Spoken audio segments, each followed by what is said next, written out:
Stand by for station break. Okay, great. We are live. Welcome, everyone.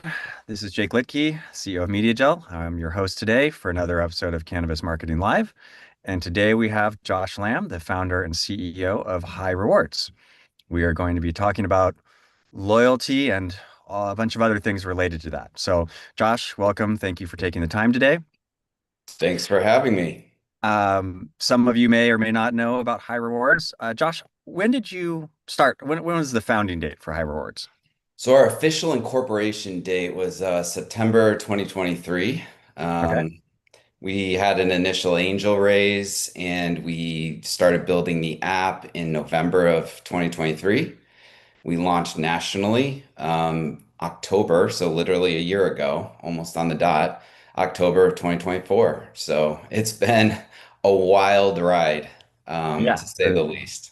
It is Yeah, not a boring industry. So that'll lead into my next question, which is yeah, how you decided or got tricked or were excited excited to get into the yeah, cannabis industry. I know you've got a background in traditional tech and loyalty platforms. yeah. I know that you were at Shopkick, which I think there's some carryover with some concepts. So tell Mhm. us how you landed here in the cannabis industry and decided to build your product. So, yeah, exactly. I've been in media, technology, marketing for the last 20 years, in from all different categories, from fintech to retail marketing, and then came into cannabis. So, part of the reason why I got into cannabis was I believe there was an opportunity, once I got into the space with a company called Leafwell. It's a great company, you know, getting medical licenses. And I I think that's saw where your name first came across our desk. Yes, yes. And I really thought there was an opportunity from a consumer standpoint to potentially create an experience to really drive engagement with consumers. Now, they were looking at it more from, learning medical information and outcomes and things like that, which is amazing. But when I was sitting in the seat speaking with heads of marketing, I just saw how, and from my own position as a CMO, how difficult it was to market within the space. Yeah. And so, in talking to starting to understand user acquisition within the space for ourselves, but then also for our partners, and then looking at my experience at Shopkick, where we were working with Fortune 500 companies, right? The Walmart to Target to Procter& and Gamble, Unilever, and saying, are there opportunities within this space to create a new island, right? So that's kind of where the idea came in was we need to create a place, right, under regulatory control and all of this that we can provide a marketplace now for retailers and brands to be able to directly connect with consumers. So that's why we decided we're like, hey, there's an opportunity here. We found an amazing pilot partner with Cresco Labs and Sunnyside, and they took a chance on us, and it's been going swimmingly. And now we've onboarded a series of other multi-state operators as well as single state operators. We're actually operating in 28 states now. And we're available nationwide, of course, because we do have online options too.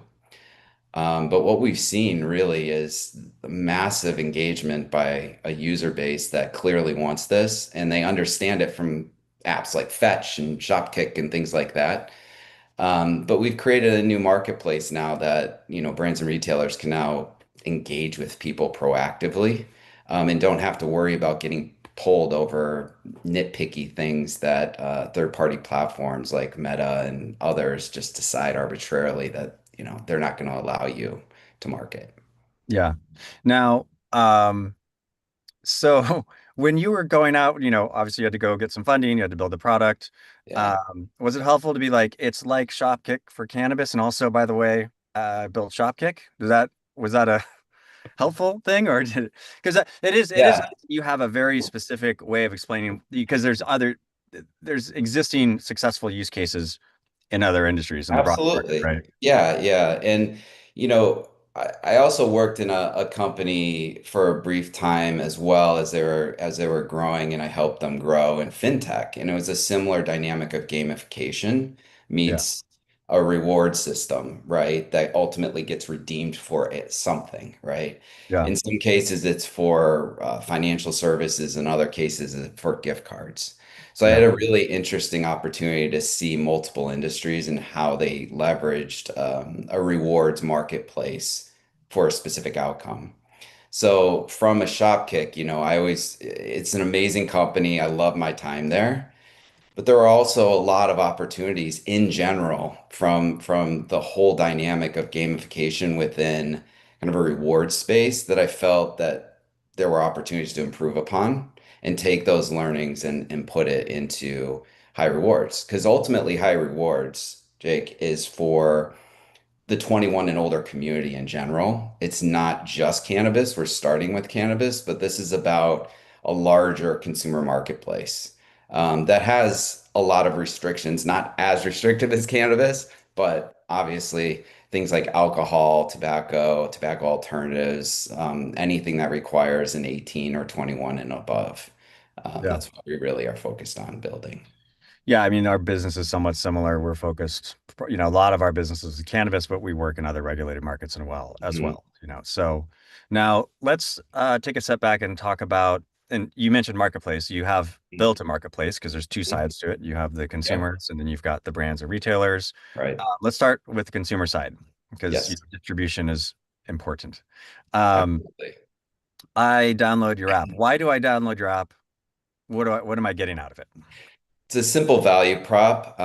We're working and I'll talk to you about some other utilitarian aspects we're building, but it's simple. It's quid pro quo. As a consumer, you can easily find locations, dispensary locations, or liquor retailers, for example, with like Cheech and Chong, our partner, that's distributed at Total Wine and Benny's and other large liquor establishments. Um, but the idea is you get to see in this marketplace points, and those points are for visiting and making purchases, whether generally in buying anything within the store or it's buying specific products. Those have value. We take those receipts and then we give points to the consumer. Ultimately, the consumer then can take those points and redeem it for gift cards like Amazon or Nike or Starbucks or Walmart, for example. Mhm. So from that standpoint, it's also a very familiar model, to most consumers these days with, Shopkick being around since 2011, Fetch and others, right? So it wasn't too foreign for people to be able to pick up pretty quickly. And then I'd like to think that we've also improved the user experience a bit, just as far as, the usability of it. On top of that, and where I think we're very different in a traditional sense, and we kind of raise the bar on experience for the user, is the gamification element of it. The ability to do things like streaks and earn points. So, like Snapchat, right, where you open the app every day and you get points.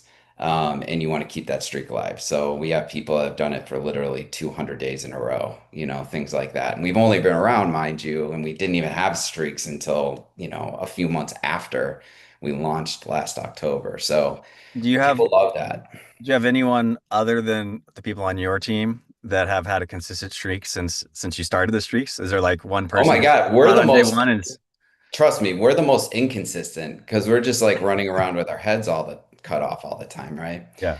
So no, I mean, we have other things. We have things like downloading and playing games, watching video. We're always trying to provide opportunities for people to earn every day they want to use the app if they want to use it all day. Obviously, the main goal and the main way to earn the most points is going to be shopping with our retail partners, right? Which they can check in. So you remember with Yelp, you had the old like check in. Well, we actually Or reward people for Foursquare. checking. Yeah. So Foursquare is our partner. So we've integrated Foursquare. We allow people to check in whenever they go into a dispensary location or partner location. They get points. When they make a purchase, they get a ton of points, up to thousands of points from one trip to the dispensary. And the beautiful thing is, they get that elevated experience where they get a bing when they get points. They see their little meter go over. They see how much closer they are to the goal. And all of that's fun, right? And what we provide is a open marketplace, so we can be utilized by any consumer in the space, right? A lot of difficulty with getting pickup. Like if I'm a dispensary, right, and I have an app or I want to have an app, their biggest challenge is retention in general with not only the consumer by itself, but then trying to retain somebody with their own unique app, right? Which is Yeah. more challenging, right? Because the utility for that app is very limited to a consumer. So, it's similar. Think of it if you're flying on airlines, you always download the app on the airline you take, right? Right. You So, have to get the Wi-Fi. So yeah, it could be Wi-Fi, it could be anything, right? Just ease of accessing your boarding pass, whatever. But you really only think of using that app when you're actually with that airline, right? yeah.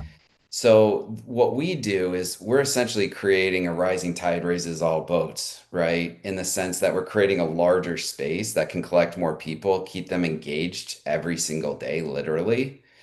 And then you have an opportunity as a retailer or brand to then reach out to them in those moments, right? That they're there because we have their attention all the time, not just that once a month when they might remember to use that app and then go into that store, if that makes Yeah. sense. All right, let's get into some of the, because we could chat about it. We could chat about apps all day and user behavior, but let's get into some of the actual potential benefits here. So, Right. last week this is part of a series that we're doing. We talked last week about, discounts in general. We were talking to Headset about what they see in terms of the average discounting across the country being, I think it was like 23%, right? Just nationwide, every retailer they see, all their prices are basically reduced by 23% across the board, with some states as high as 40%. And I think Missouri was the lowest at 15 because it's a newer market. And you're going over an average, so kick that up 2 times when it comes to new user acquisition or new Yeah. customer acquisition, Yeah. right? So just like and of course, averages can be deceptive, but Yeah. in that sense, I think a lot of people are interested in it's very difficult to not heavily discount because it is the tool that everyone has been reaching for a long time. Even if they inflate their prices and bring them down, you've got the dispensary down the street, and they've got things 30% off. It's hard to sell product in bulk, not bulk, but at scale, and not have to do discounts, right? Because there's always going to be a big chunk of consumers that want to get some sort of deal. Yeah. If you're selling some sort of high-end product that people are coming for, that's a different story. But the still today with dispensaries, a bulk of their revenue is coming from, heavy users that want, they're coming in frequently and usually want some sort of discount. Yeah. Now, how does this kind of turns that on its head in a sense, right? Because you are giving people discounts or value or something, but it's a totally different vector. So walk me through the psychology of how you take someone who wants to get 20% off and turn them into someone who's going to redeem some points to get value that they like, but ends up being less expensive for the retailer or the brand. Yeah, so the larger goal, this is my more kind of egalitarian element of this, right? Is just understanding the plight of retailers and in retail in general, by the way. This is not just cannabis, right? It's highly competitive. There's a lot of consolidation happening, but it's not so consolidated yet, right? So you have a lot of single store owners and so forth. But then you've got some of the mega size MSOs, right, that are coming in and they've got the scale comparatively to be able to crush them. So I think what we've seen is actually very similar to your 23%. We see upwards of 60% off, for all purchases in their first visit, and then they tier that down over the next 3 or 4 visits. But yes, you're exactly right. And in retail in general, the issue is the discount downward spiral is eventually a lose-lose. Yeah. Um, because your margins can only handle so much. You're one bad quarter away from going under. So you have to, one, look for new channels, and that's what we saw the opportunity to do because we saw the discounts. So we said, I love the vector word you used. So yes, I say paradigm shift, right? So similar dynamic. But the idea is ultimately is to start to think about what are alternative ways to create value and drive urgency that isn't purely some big number, right? 30% off, buy one, get one, 55%. I get inundated by that messaging all day, every day. I'm sure everyone does that's either in the marketing chair or a consumer. They're seeing that happen. And how we do it, right, is by using a currency, you're changing the dynamic of it, right? You created your own push and pull element within your environment. So just to give an idea, like for new user acquisition, we're able to give 1/6 of the amount, but drive results than they would just purely being driven on discounts. So imagine the impact, right? If they can take that average of 23% down to 5% net on the discounts and what that would mean for cash on their end. I imagine that would have a pretty big impact. When Yeah. you look at new user acquisition, that's just on retention, right? So, they might be giving out 20%. We're giving the equivalent of $1 in most cases. So if you think of the average cart, right, of being, let's say, $60 and they're doing 20, 30%, well, we're only doing $1, right? Yeah. So, and by the way, the users love it and we're seeing the frequency go up. So instead of the frequency maybe being 2 to 3 times a month, we're oftentimes seeing 3 to 5 times a month. And the reason is because we're in front of them all the time because they're engaging with us in a bunch of different ways to where we are that subtle reminder, right? We're that eureka moment where they're looking at us anyway, and then they're like, "Oh yeah, I'll swing by and grab something." So Yeah. we create more of that kind of impulsivity opportunity, right? Versus kicking the can down the road another week. We can pull that forward. And they're not having to do it based on an email giving 50% off or buy one, get one or whatever it is. So from a user acquisition standpoint, purely, right? It's anywhere from, let's say, 150 to I've seen $300 for them to get a new consumer in the door. We're charging a fifth to a sixth of that typically. And for them, the idea is over the long term is for them to stop depending on that so much, use alternatives, not just us, but others that continue to crop up to decrease their dependency on that. So they can create more liquidity and be more aggressive, improve their product and experience. Now, the biggest thing, we can get people in the door. That's no problem. I tell them we'll drive results, and we do. But at the end of the day, a larger perspective is you have to determine what your brand is and what your strategy and your in-store experience is, right? To also differentiate yourself. And I think where people are more concerned about moving product and discounting it to get it out the door, they're not seeing the forest through the trees, which is the long term of like, well, why would somebody, if all things being equal, right? Level playing field. Why would someone choose my store over another store? Some of it's always going to be location based, right? How convenient is it? Some of it's price based. But then what? How good is your product? How friendly and knowledgeable is your staff? Like how well merchandised are you? Right. Like those kinds of things. We can't overcome that. We can get people to try and buy. That's our whole dynamic, right? But you have to capture them, you as the retailer or brand, when we do get them in the or store. or at least not fail from a I mean, I say product Yeah. in the general Yes. category of the product experience, not necessarily like it's the thing that you bought, but the thing that they buy has to be good. The experience has to be at Absolutely. least not bad, right? Um, Yes. and I say that because if you look at some of the most successful point-based systems, right, like Amex and like Marriott, Right. those are both systems I've been using for a long time, Right. right? And then circling back to the psychology, I think one of the nuggets here is that free, even if it's cost you less as a retailer, is more powerful than 20, 30, or 40% off, right? Giving someone something for free, even if the actual monetary value is less than what they would have gotten psychologically is just a human behavior thing, right? So like you take Marriott or Hilton or whatever, you stay a certain amount of money, stay certain nights, and you get a free hotel room, right? Or you get two free nights or whatever it is. I know that I'm losing on the math on that, right? Because those hotels are more expensive than the ones down the street.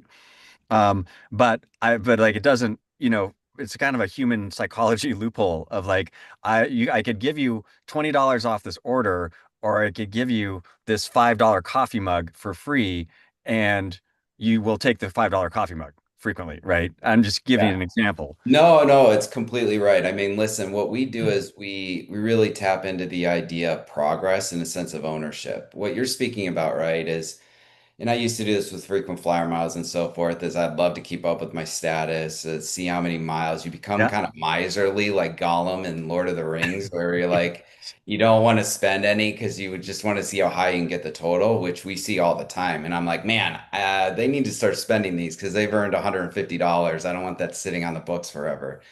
But, for us, it's the same thing. It's big in personalization, right? So some of the next iterations of where we're going is specifically to really continue to try to tailor the experience for the individual, right? Based on their buyer behavior, the things that they're interested in. So our goal is to make our app as sticky as possible all the time, right? yeah, We want a reason for somebody to find value every time they open the app. And we do that in things like daily point when you log in. Like literally everything you do in our environment, we want you to earn a point for of some magnitude. And then for our partners, it's like, well, we just now have a new outlet that just did not exist before, right? Where it's purely results based. We don't get paid unless they get a result. So there is no upfront risk whatsoever.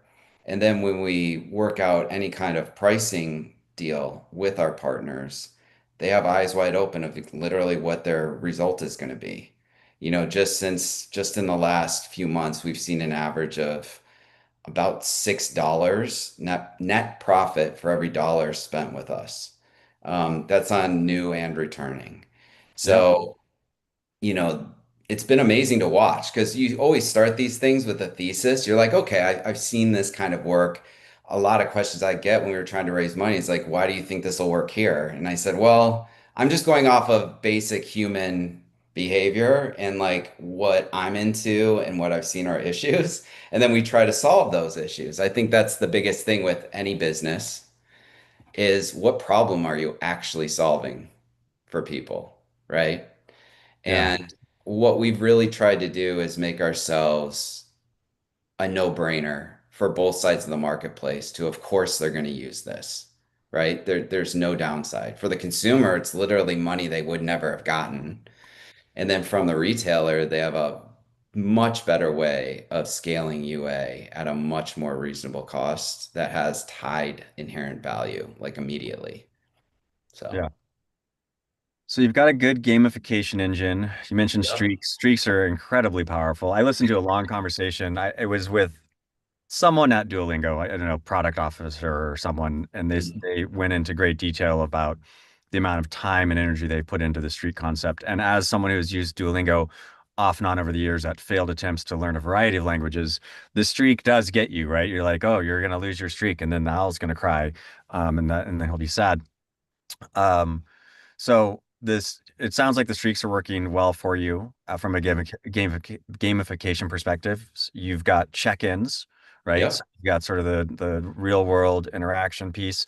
Are there other, and then there's obviously the points, right? You get the points, but the points is sort of a global thing. So you have Yeah. streaks, you've got check-ins, you've got logins. What are the other pieces to the gamification engine? Yeah, so they can download and play games and earn points for playing games, Like what kind of casual games? games. So I don't know. Let's go old school. Everything from Candy Crush to Block Blast to whatever the latest and greatest is. Oh, I see. Yeah. And they earn points there. They hit certain milestones, and those points actually go into our ecosystem that can be redeemed for real life rewards. Yep. Then we also have things like, watching video. We used to have other products. We kind of phased them out because they were not the greatest user experience. Things like surveys and things like that, that are kind of third party delivered. But we found that video and games are definitely the most popular. So those are the main ones that we're focused on outside of the traditional shopping experience. We've also integrated with Shopify. So A lot of our Delta 9 partners, doing the hemp and hemp derived products and especially in drinks Hmm. and gummies, we now can integrate with those online stores so they can do direct to consumer as well, directly through us. That can be directly redeemed for points. So that's obviously really popular with partners like Cheech and Chong and others because, you know, even higher margins, right? Not having to go through another partner to meet Right. their And product. taxes and all that other. Anyway, It's that's a a whole whole other different conversation. whole different model, but Yeah. yeah, so what we're trying to do ultimately, we have all these different ways they can earn at whatever touch point, they want to earn it, right? Yeah. So whether they're going physically into a store, ordering something online to get some seltzers at their house this weekend, or just checking in, and Yeah. downloading games and playing them at hopefully not at work, but Yeah. Hopefully not at work. I always say on the way to work you can earn points. Yeah, well, hopefully you're not driving on your way to work. Yeah, on the Um, subway. all Yeah. right. So let's talk about, it sounds like you've got a strong and growing base of users so that you have an audience. You've created eyeballs that are paying attention and paying attention because you've incentivized them to do so rather than I don't know, probably 1,000 apps on my phone. I probably use 10 of them. Um, That's literally a studied fact. Like it's yeah. usually like 7 to 10 you use on a regular basis. The rest are just collecting dust. Yeah, I rarely make it past the first screen. Every once in a while, something new will come up like, for example, when, ChatGPT and Claude came out, you're like, okay, this is something I'm going to use. Okay, who's getting kicked off the first page? Like, what have I not used recently? Right. Yeah. Um, but you've got an audience now. You've got a platform we talked about for retailers, right? hmm So you can drive new customers at, it sounds like a really good cost. You can drive additional revenue for existing customers. How does this work for a brand? Like Great that, question. yeah. So obviously it depends on the state, right? So, Florida, it's vertically integrated, but in a lot of other states, like Illinois, it's required to carry a certain amount of third-party product within your store. So we're actually about to launch, I don't want to jinx it, but a huge deal that's a wholesale deal. We're already running a few smaller ones, but yeah, you can actually specifically as a brand I actually think long term that this is really going to be more brand focused as consolidation happens over the years, right? Where there's essentially a CVS and a Walgreens, right? Are the two Mhm. biggest players. Eventually, or Target or Walmart, there's going to be that kind of continued consolidation, in my opinion, as we go.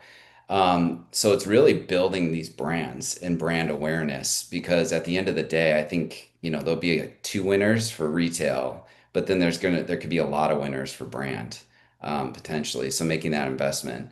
So for us, and one of the things I learned at Shopkick, and one of the main reasons people use Shopkick from a brand standpoint, like Unilever and Procter and Gamble, was about try and buy, like product discovery, right? Like how do I get somebody to try the new Dove, whatever, shampoo or soap or whatever. Love for men. That was a whole big thing they There had to you do. go. Yeah. Exactly. Exactly. So about product launches, awareness, try and buy.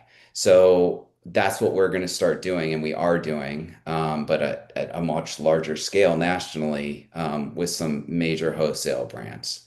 Um, so, for example, when you go into Zenleaf, right, in Illinois, and you want to buy a Verilife derived product, we can help promote that product within the Zenleaf. And then additionally, for Verano products, we could be pushing those, in Pennsylvania in a third party store, right? But the idea is expanding their reach. So what people do when they use the app is they see the total value within a store. So we have all the stores listed based on how close they are to you.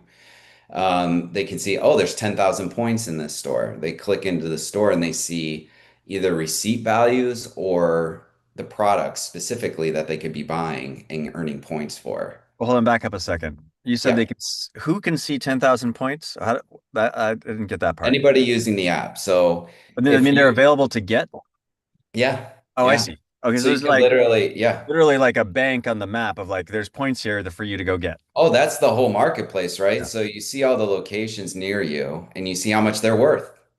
So it could be 10 points to check in, it could be 250 points. There could be 20,000 points in a store, or there could be 200 points. It just depends on what they want to offer to the consumer. So And the this is retailer gets to set that. absolutely, Yeah. yep. Okay. So we work with them and we basically set a budget with them on how aggressive they want to be, and we can, modulate it however need be. Similar to, real-time bidding, right? In advertising. So Mhm. part of that is allowing them to be in control of that and to say what they're comfortable with and the margins they want to try to maintain. I mean, it's a great model as a retailer. It's, what do you, how much is a store visit worth to you? Is it worth, a dollar, Exactly. $2, 5 cents, whatever? Um, Yeah, Great. and especially for brands, one thing that we do, and on the data side, that's kind of the next evolution. We were talking offline before this a little bit about it, but for wholesale brands especially, data is even harder to come by, right? Because they're selling, XYZ amount of product to third-party store, and then that's the end of what they know, right? For us, we're able to see exactly what people are buying in every store that we partner with. So the idea ultimately is that, retail brands like Savvy, right, can now see exactly what they're selling for at, XYZ store down the street. And they can understand, okay, this is what we sell it for. This is what they're selling it for. This is the velocity at their store versus this other store. So they can actually get a lot more retail intelligence about, you know, products that are in demand, what they're selling for. It can help with merchandising, right? And being much more nimble from a retail strategy standpoint. Yeah. Now, for the individual users that you have, Mhm. is it a, does everyone get the same experience, or is there any level of customization? Have you like bucketed your users into cohorts where you like, you know that this person likes this particular type, product category, for example, and you shift things toward them, or has that started happening yet? Yeah, it started happening. So that's Okay. that's part of the next evolution is continued personalization. So we have it a little bit more based on their behavior rather than the specific SKU they may have purchased, but we're evolving into that. So we've been incorporating AI quite a bit to help us scale, which thank God for Oh, AI. yeah. Just with we don't have a massive team, so in order to handle the scale that we've been achieving so quickly, it wouldn't have been possible. So when we first started, it would take us minutes of time to input data, so to speak, or validate the data, right? With AI, we could do maybe 100 in a day, and that would be an entire day's work. Now we're doing, thousands a day, um, and able to do it, right? And that's because of AI. Otherwise, Yeah. we wouldn't be able to. So that's been amazing to incorporate. Yeah. So, um, let's talk about the compliance, because this is something that you're operating in many states. We operate in many states. There's a lot of different rules about what you can say, what you can do, whether offers are even legal, and is this an offer? Like, what does that landscape look like for a rewards program? So it's a little different. Like for us with rewards, right?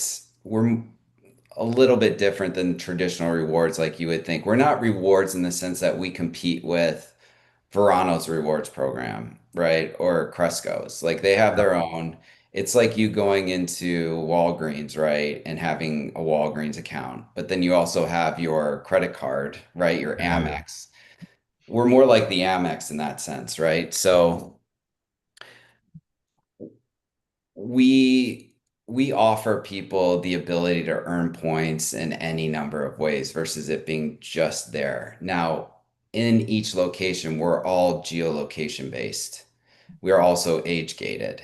So, and we don't actually traffic any kind of product and we're not part of the supply chain directly in any way. So we're much more like an engagement platform than we are um, in the supply chain, right? Like, so for example, we're not selling product directly from Yeah. us, right? For, medical dispensaries and things like that with the restrictions. You can't redeem points for merchandise, right? In the store. That's a Mhm. big no-no. And so we've taken probably the most restrictive approach so we don't have to be so myopic per market. So we basically cut out probably more people than we really need to, but just from a management standpoint, it's simpler until there's federal, regulations that are, one size fits all. So for now, it's allowed us to stay above the fray because it's like if you go into a cannabis retailer's website and they verify your age, right? Otherwise, you can't see it. We do a similar thing, but we actually get the age. And then from that standpoint, the rest is just earning points for engaging. So, anybody can use it, as long as they're 21 and older.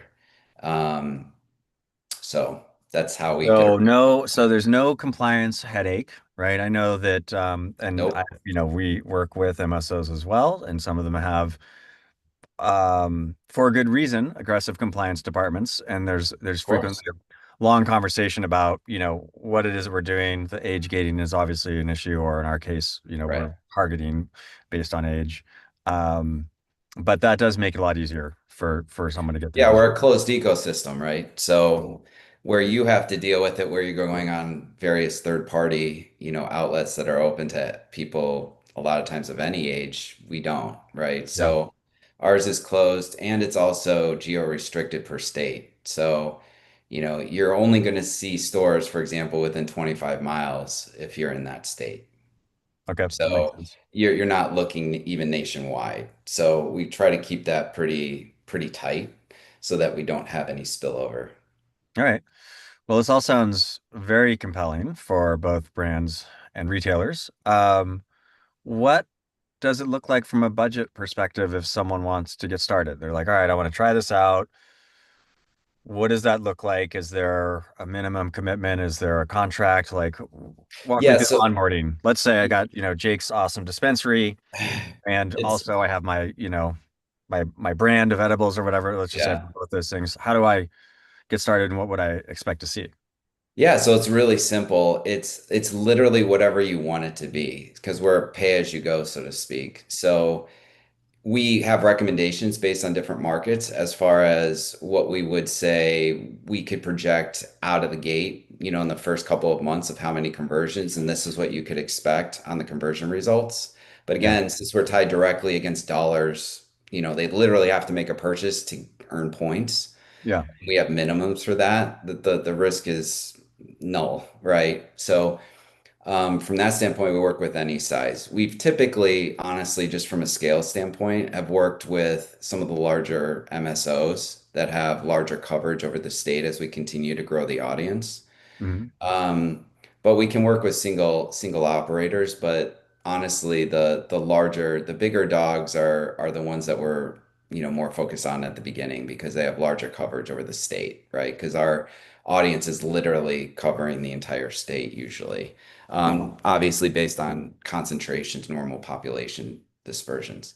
Okay. From a brand standpoint, we just do it as a percentage of sale. So they have it all baked in, so they don't have to worry about getting over their skis with anything. So all we do is, I don't want to give up any trade secrets, but it's very like one to one and easy to calculate what that payout will be. And then we ultimately use whatever that budget is of the delta to convert into points to try to woo people. And Yeah. then when they do make that purchase again, everything is 100% attribution, right? Everything's attributable. Yeah. So we have literally the receipt, right, with the purchase on Yeah, because it. they take a picture of the receipt, right? Correct. Take a Yep. picture of the sheet that proves the purchase. And I know we've had this discussion in the past. You've got some intelligence around making sure that people aren't reusing receipts or fabricating them. Maybe we can get into that later if we have We've time. had a lot of people try that, and the game with us is like it's like a whole nother level of fraud attempts, which is our cross to bear. Unfortunately for our partners, we validate everything with them, so there's no risk to them. For us, we've set up some amazing AI fraud tools that have saved our lives. Otherwise, we probably would have been bankrupted by people in like Indonesia with emulators, Yeah, yeah. and all things like that. So unfortunately, we're always playing an arms race there. Yeah, But you again, always will. If there's some sort of monetary value floating around that people can manipulate, they'll try. Um, yes. On the point topic, we got a question from one of my favorite people, the anonymous attendee. Does ask Okay. quite a few questions, regular visitor. Okay. Um, what are people spending points on that they earn? So download the app. Someone just said download it. They could see a store. They could go 350 points. What can I use those points for? Over 100 gift cards in Gift our cards. mall. Yes. So So Amazon, yeah, Dick's Sporting Goods, Nike, Starbucks, Walmart, Target, any of those. and there's some sort of threshold. Obviously, you must need to get some number of thousands of points or whatever. That We have a trans $15 minimum. Okay. Yeah. So I can accrue enough points, and then I say I want to redeem this for an Amazon gift card or Apple or whatever it is. Yeah. Um, and then they can go spend that money. So it's Jake, I completely forgot one of the easiest ways to earn a bunch of points. oh, what's My that? partner Rob's going to kill me, but referring friends. So Oh, when you refer a friend, you get 5,000 points each. So if you have three friends sign up, right, and upload a receipt successfully, that's $15 right there. So there you we go. make it pretty easy. If you go, Verano's one of our biggest partners. We love them nationwide. But you go in there, if you've never been into one of their locations before, you could get, it depends on the part of the country you're in, but it could be anywhere from 5,000 to 20,000 points. So it's very easy to make money. We love giving money because everybody's winning, right? Yeah, So we're just the happy middleman helping grease the wheels for everybody. yeah, that makes sense. Um, I don't know if you want to share these kinds of numbers, but do you have any like you must have? Excuse me.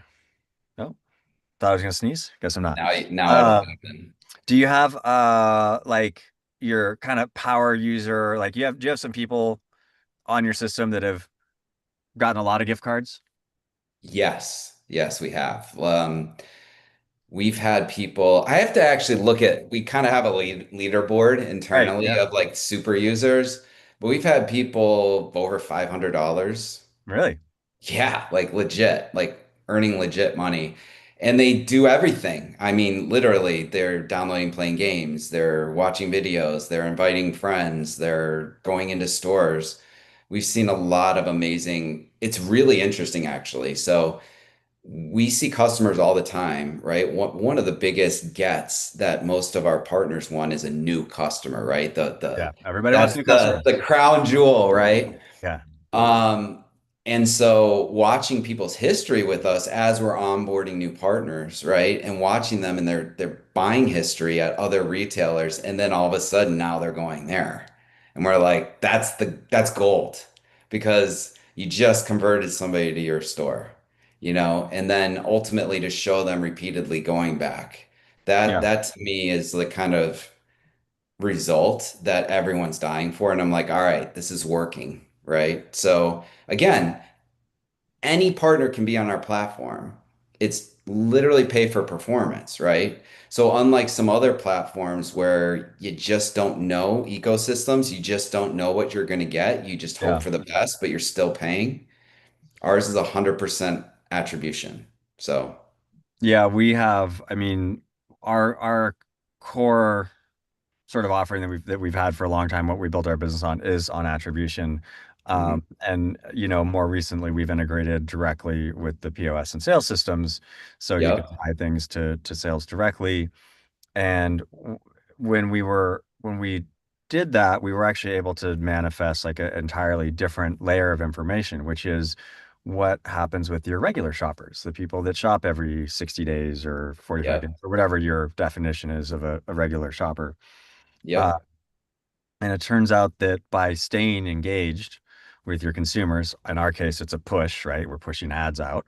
In your case, it's kind of a pull because you've got a yep, user base. Um, there's pretty compelling numbers for that engagement where you see, like you gave some numbers, but I would say as we're measuring this across the country, we're seeing between like 20 up to 70% increase in overall customer value between a combination of purchase frequency, sometimes AOV increase, sometimes AOV decrease though, right? Because if you get someone to come in 50% more than they did before, sometimes they buy less. yep. Yeah. maybe the reason that you're getting more engagement is because they're seeing more offers and they're coming in and there's some sort of discount involved, or in your case, it would be points. But it turns out that there's a reason that all the large brands in the world keep advertising to their customers and staying top of mind. I like to use the pizza analogy. This works pretty well with people, like, because everyone has had this experience, unless you hate pizza, which that's your own problem. If you don't hate pizza, Yeah, you that's can ignore this. But, sometimes you just see a pizza ad and you're like, yeah. oh, now I want pizza, right? Yeah. And maybe you're not going to buy pizza like that second, but Yeah. probably sometime in the next week, pizza's going to make it into your rotation of things that you eat. Yeah, I mean, we'll hit people as they're driving by. So The, they'll literally get like a Oh, notification. because yeah, okay, let's talk about notifications. So that's Yeah, your form of push, literally a push notification. literally. Yes. How is that going? I mean, obviously they work. There's billions Yeah, of it notifications get definitely sent works. every I day, mean, but listen, the beauty of geolocational messaging and being an app, right, is you're always with them. yeah. So, on the data front, we know the restaurants they go to, right? Mhm. We know where they work. We know, times of day of the commute and things like that. And what that allows us to do is to build a better product to deliver the right message at the right time, right? Yeah. So it's fantastic. And we also have the behavioral, right? So how they're using the app also informs us of when we should message them and with what, right? Yeah. My goal is to never be annoying to the consumer. Like I don't want to over message them, Yeah. right? I don't want them to take the time to turn off push notifications because they're done with getting 27 a day. Right. And that's such a hard thing not to do, right? Yes. It was always a thing when I was a CMO at like Shopkick or others where it was like you're pushing and they're like the sales teams want you to push more and you're like you can't. You'll literally turn them away. And we've all been there, right? With junk mail and everything else. Yeah. So yeah, from that standpoint, apps give you a couple great abilities, right? One is push and the other is in-app messaging. So that's where we'll do more frequent of like, here's a new deal that's coming up. Push you also don't want to overuse. And honestly, we haven't been messing with SMS too much because people get really annoyed with that and you have to be very gentle with SMS. Yeah. Um, and by the way, the filters are getting so much better, right? With unknown senders and all this to where you're quickly thrown into some automatic spam, Yeah, I like mean, no, I've got mine. I just don't have that. And like my text inbox, which some gets through, but yeah, you can set it so I just don't see any messages from unknown senders at all. Right. So they exactly. go into the vortex. That's only going to get better. So from a marketer standpoint, it's even more important to be thoughtful about how you're messaging and the frequency in which you're messaging Yeah. because people will quickly tune you out, Yeah. like my kids. Well, we've got a question here Yeah. that I want to get to before we run out of time. And I think this is probably a common question you get. I'm going to paraphrase this because it's a little bit long, but the question is the let's say a brand or retail, let's go the retailer already has its own loyalty program, right? Yep. And there is a cost to their loyalty program in terms of both implementing it and the actual redemption. So they have a customer, they've accrued points, they come in, they're getting a discount or a free pre-roll or whatever, or pre-roll for a penny. It's legal. Whatever it is. Hmm. Now there's a cost to that transaction for that retailer where they've Sure. lost some margin because of those points. Now, that same customer comes in, redeems those loyalty points at the dispensary, then also takes a picture of their receipt or checks in or whatever, which has another, albeit smaller, potentially monetary costs to that same transaction. How do you talk about that in terms of that not being cannibalizing margin? Yeah, so there's always going to be a little cannibalization. It's a matter of how much and how frequently, right? So, for example, if you're ultimately decreasing on your end the amount of discounts to get somebody to come in because of using us as the lure to pull them in, that's where it's a big win, right? So right now they're giving 20, you said 23% on average. That's not including new customer. Well, if they move that down to almost nothing, right? That's where we could come in, right? Yeah. Easily adding much more value there. And I have to make this really clear. We do not compete with their own reward system. Their own rewards. And by the way, we're helping add to their own reward system because we're driving new customers to them. So we're bringing new people into their matrix. So again, ours is like if you're a retailer, do you want to be on Amazon or do you not want to be on Amazon? You know, do you only want to deal with your own internally in your closed ecosystem, or do you want to have a new pool to fish in, to drive Yeah. people in? And ultimately, what we do is we help drive the incrementality, right? So, like you were saying earlier, we're driving the extra visit that wouldn't have happened on its own. Yeah. So, what's that worth? And we see that's worth 600% more than not using it. So it ultimately comes down to management of, what it's worth to you to have more purchasers coming more frequently and the trade-off with your own reward system and loyalty program. Do you have enough data? I know that, it's still a relatively new product, only been out a year-ish. Mhm. Um, have you run into any real-world use cases where a retailer has been able to potentially decrease the value or the cost of their rewards program a little bit by implementing yours alongside it so they can kind of say, okay, well, now I'm gonna put 3% of my margin over here into high rewards, but then I'm gonna just dial down the actual returns on my internal loyalty program. It's a good question. I've literally we've never even asked because they're always happy about what we're Yeah, why doing. do yeah, yeah, fair enough. But what I can say is a lot have started to test decreasing the amount of discounting they're doing and the frequency, and that's been really positive. Let's talk about that because that's kind of the Yeah, holy grail here of this whole right. series we're doing. Yeah. Do you have sort of concrete examples of where you've got a partner that has successfully decreased their discounting, but by adding the high rewards audience in has not had like a loss in traffic or customers? Yeah, we've seen it. So it's obviously not been a very long time, and this is Right. fairly recent, but we've been seeing some really, really positive results in Pennsylvania. Okay. We've also been seeing it in Florida. Um, Interesting. Both medical markets. yes, and also with Michigan's a really interesting one, right? Because that's a Everything is real discounted into the floor in Michigan. exactly. So it's even more price sensitive there in a sense. And what they're seeing is that the amount, so it's a very saturated market, right? In a lot of ways. And it's, you would think extremely price driven, which it still is. But we've been able to drive massive results for some of the I don't want to like name people without asking them, but Sure. you can look in the app if you're in Michigan and you'll see who they are. But the amount of impact we were able to make like overnight in just driving new activity and recovering lost customers, that's been a big one we've seen. And it hasn't been with 50% off like they might have tried before because that messaging died. Like that consumer is lost, right? Because they were hitting them with that messaging, and it Yeah. clearly was falling on deaf ears. So we provided a fresh way of reconnecting with them and drawing them back into the store. So we've seen that direct happen a ton.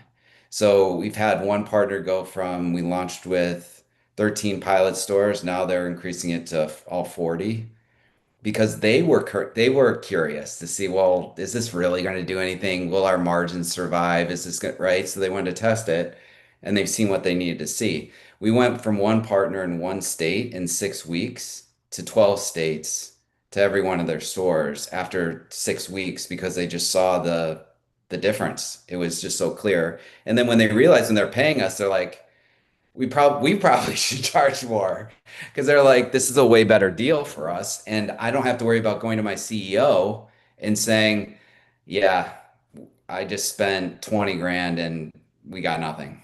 Yeah.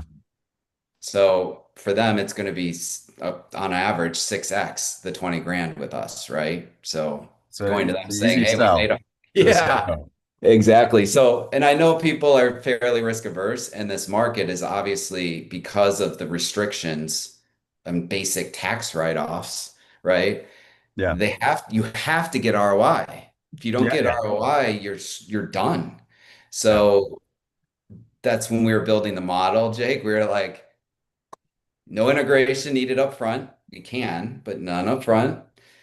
No cost to you unless we give a result. And it was a pretty easy sell, like Yeah. to at least try it, right? So, yeah. Well, congrats to you on building something that's working. That's always exciting. I was joking around earlier that, I think your timing's good.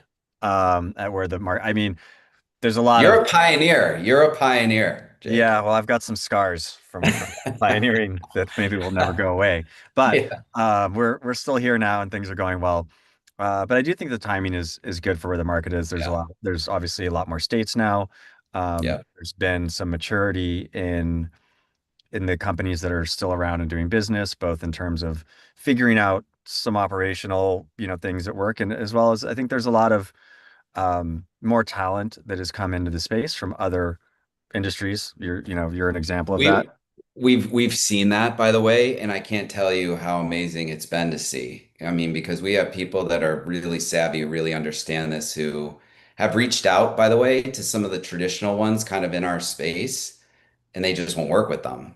So that's why we made it. Was like just I like mean, why you that's our exist. whole business model Yeah, originally was like exactly. no one will service the cannabis industry or some of these other regulated markets. So let's create a solution for it.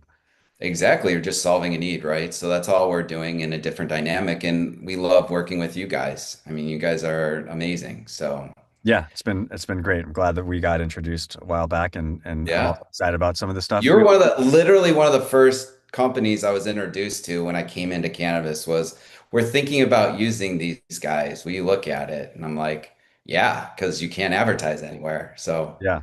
yeah, it's been great. Well, I appreciate that. Real quick, we're just about up on time for people that are listening now and people that are watching later. How can people get a hold of you if they want to? What sounds like is a completely no risk trial to get new customers and drive more revenue. Yeah. So you can go to our website. You can email me directly or my partner. It's Josh or Rob at highrewards.app.com. And you can go to highrewards.app.com and we have a partner with us. You can just fill out a form. It's been really amazing actually how many users have gone to their dispensary and we get reached out to by the dispensary saying our customers are asking us to be on it. So that's been That's a pretty great dope. pull. Yeah, That's like the holy grail that in lead is. gen. Yeah, that's So it. we're not even paying for it. So it's just being there and being out there. But it's been fun and it's working. So we're just hoping that we can keep continuing to scale up even bigger. Yeah. So, and it's just highrewards.com. Highrewards.app.com. Highrewardsapp.com. Okay, good to know. And should we tell everyone to send Rob's like really specific funny emails since he's not here? Or Please, yeah, please. Yeah. He's crunching numbers for our partners, showing them ROI. So yeah. I won't give him too hard a time. I'm getting All right. the fun gig right Okay, now. fair enough.